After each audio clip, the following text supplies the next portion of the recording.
আসসালামু আলাইকুম রহমতুল্লাহ। আমি মোহাম্মদ শাহিন আলম স্যার। আজকে একটি টিউটোরিয়াল নিয়ে হাজির হলাম, সেটা মাইক্রোসফট অফিসের উপরে। এর আগেও একটি টিউটোরিয়াল করেছি। মাইক্রোসফট অফিস সাধারণত কিভাবে লেখালেখি করতে হয় এবং সেগুলো সেভ করতে হয়, এটা আমি আগে দেখিয়েছি। আজকে আমি কিছু গুরুত্বপূর্ণ মাইক্রোসফট ওয়ার্ডের কাজ নিয়ে টিউটোরিয়াল আসলাম। চলুন সর্বপ্রথম আমি একটু মাইক্রোসফট অফিস ওয়ার্ড একটু ওপেন করি। এখানে আমি সার্চ বারে লিখলাম যে অফিস ওয়ার্ড। লেখার পরে এখানে অ্যাপ হাজির হলো। আমি এটাকে ক্লিক করলাম, ক্লিক করে আমি এটাকে ওপেন করলাম। ওপেন করার পরে আমার সামনে একটি উইন্ডো হাজির হলো। এখানে দেখতে পাচ্ছি যে ব্ল্যাঙ্ক ডকুমেন্ট।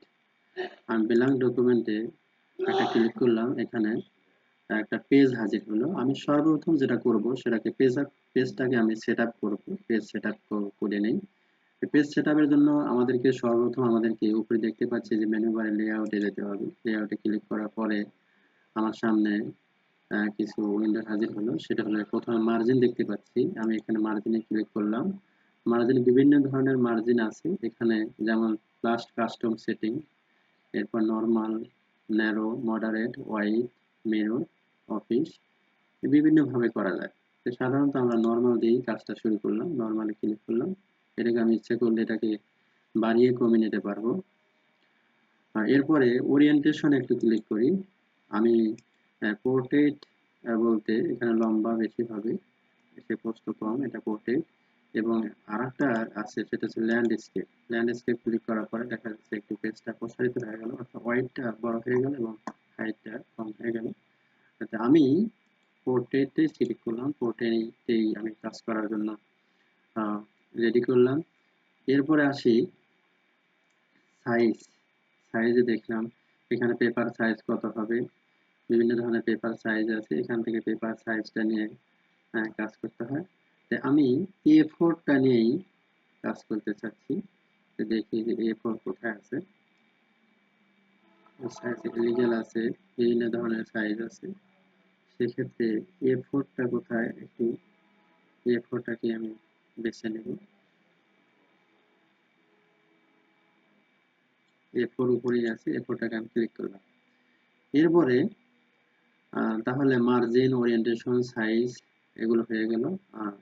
এরপরে আমি যদি চাই যে এটাকে একটু কলাম করতে চাই, পেজটাকে কলাম করব, তাহলে আমি কলামে ক্লিক করব। কলামে ক্লিক করার পরে এখানে 2 কলাম, এরপরে 3 কলাম, বিভিন্ন ধরনের কলাম প্রয়োজনে প্রশ্ন করার জন্য যেমন 2 কলাম লাগে, প্রয়োজন বোধে বিভিন্ন কলাম আমি এখান থেকে করতে পারব। এগুলো বোঝানোর জন্য আমি প্রথমে একটু কিছু লিখে নিই, তাহলে বুঝতে সুবিধা হবে।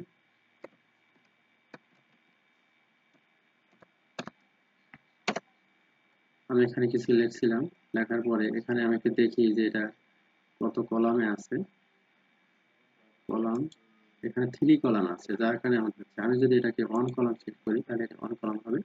যদি লেখাগুলিকে আমি 2 কলাম করি তাহলে এটা দেখা যাচ্ছে 2 কলাম হয়ে গেল। অর্থাৎ এটা আমি একটু নিচের দিকে আসি, দেখা যাচ্ছে এই সাইডে এটা শো করতে 2 কলাম। এভাবে আমি লেখাগুলোকে, পেজগুলোকে কলামে আমি বিভক্ত করে কাজ করতে পারি।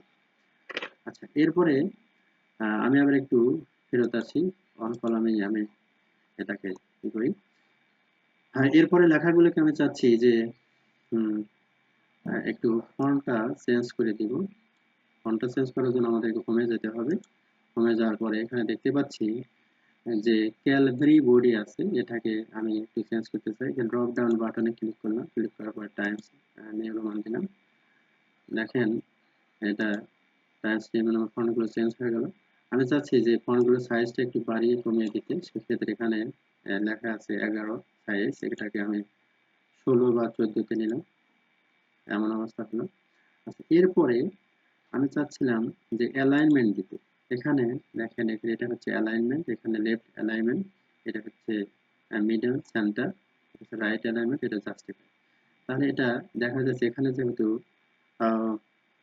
সিলেক্ট করা আছে, তাহলে এটা হচ্ছে লেফট অ্যালাইনমেন্ট আছে। এটাকে যদি আমি সিলেক্ট করি সেন্টার হয়ে যাবে, সর্বপ্রথম যেটা এটার জন্য যেটা করতে হয়, ডকুমেন্টগুলোকে সর্বদা আমাদেরকে সিলেক্ট করে নিতে হবে। সিলেক্ট করার জন্য মাউস বাটনের বাম সাইডের যে বাটনটা আছে সেটাকে ধরে নিচের দিকে টেনে আনলেই সিলেক্ট হয়ে যাবে। সিলেক্ট হয়ে গেল, এটাকে আমি লেফট অ্যালাইনমেন্ট দিলাম, লেফট অ্যালাইনমেন্ট হয়ে গেল। এটা যদি সেন্টার ক্লিক করি তাহলে সেন্টার হয়ে যাবে, যদি রাইট ক্লিক করি রাইট দিকে, এবং জাস্টিফাই। সাধারণত কাজ করার সুবিধার্থে জাস্টিফাইটাই দিয়ে নেওয়া ভালো।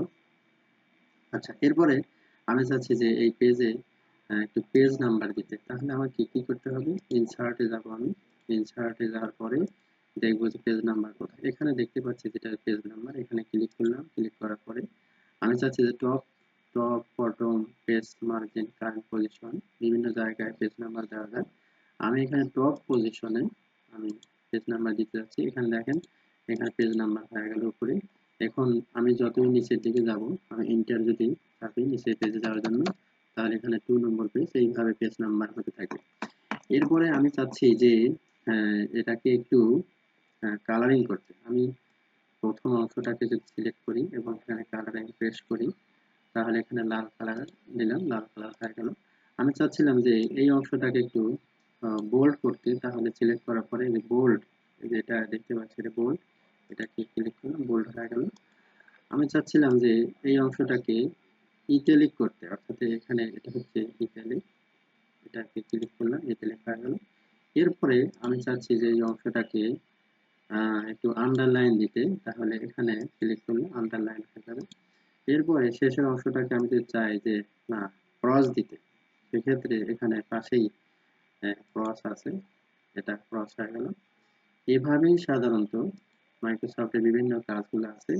যাতে আসলে ভিডিওর সুবিধার্থে আজ আর নয়, সামনের দিনে আরো বিষয়গুলো নিয়ে আসবো।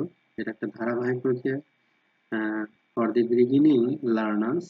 এইভাবে আমরা আগাতে হবে, একসাথে সবগুলো মাথায় নিলে হয়তো বা ভুলে যাওয়া স্বাভাবিক। কিন্তু প্র্যাকটিস করতে থাকুন, সামনের দিনে দেখা হবে আবারও অন্য টিউটোরিয়াল নিয়ে।